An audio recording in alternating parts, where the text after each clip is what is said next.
Hikaru Nakamura naik ke peringkat 4 Meltwater Champions Chess Tour setelah hari ini menang atas Levon Aronian. Kita akan melihat kemenangan Nakamura pada game pertama dan berlangsung 39 langkah, di mana Aronian menyerah setelah mengorbankan perwira secara keliru pada langkah ke-37.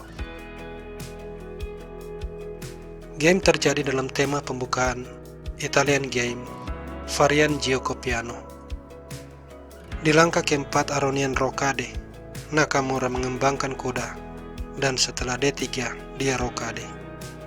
Pion H3, D5, pion ditukar, kuda makan, benteng E1, dan gajah ke petak E6.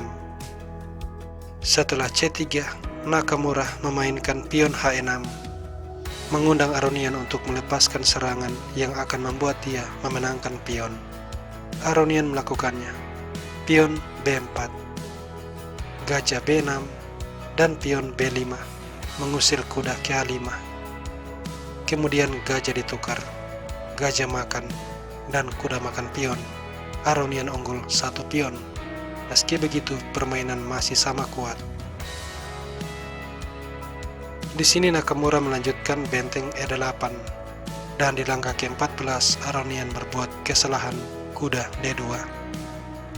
Ini menyebabkan Nakamura mendapatkan kembali kekurangan pionnya dengan langkah pengorbanan gajah makan pion skak. Sesudah raja makan, taktik catfish combo, benteng makan kuda. Tentunya benteng makan benteng dibalas menteri skak, mendapatkan kembali benteng. Oleh sebab itu, Aronian mencoba raja G1 dan menteri E7 mengancam benteng. Di langkah ke-17, kesalahan fatal diperbuat Aronian.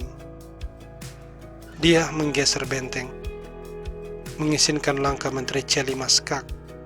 Setelah pion D4, menteri makan pion, mengancam benteng. Pion makan benteng, menteri makan benteng, unggul 1 pion. Kuda B3, dan menteri makan pion. Sekarang Nakamura unggul 2 pion. Menteri makan gajah, menteri mengambil kuda, mengadu menteri. Menteri D7 dan menteri E6. Menteri makan pion. Aronian mengurangi keunggulan pion Nakamura. Pion B6 dimainkan. Gajah F4. Kemudian kuda B3. Dan menteri B7, menteri C8, menteri F3, lalu kuda D4, dan menteri D5. Nakamura kembali mengadu menteri, menteri B7, dan menteri kembali ke C8, menteri D5, kuda mundur ke E6, lalu gajah E3.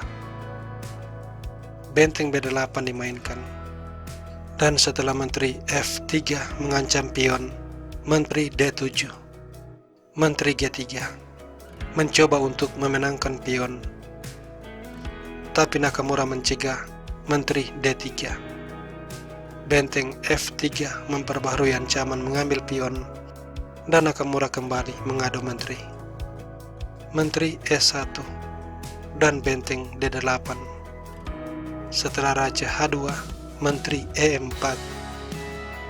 Di langkah ke-36 kembali Aronian berbuat kesalahan menteri A1. Ini mengizinkan benteng D3 mengancam untuk memenangkan perwira. Tapi di langkah ke-37 Aronian mengorbankan gajah melangkah menteri makan pion, sebuah blunder. Sebab Nakamura tidak langsung mengambil gajah, melainkan terlebih dahulu menteri makan pion skak, dan sesudah raja mundur, barulah benteng makan gajah, unggul 1 perwira. Dalam keadaan putus asa, Aronian masih mencoba menteri makan pion skak, tapi setelah raja H7, dia akhirnya menyerah, sebab telah tertinggal 1 perwira dan tidak memiliki serangan balik.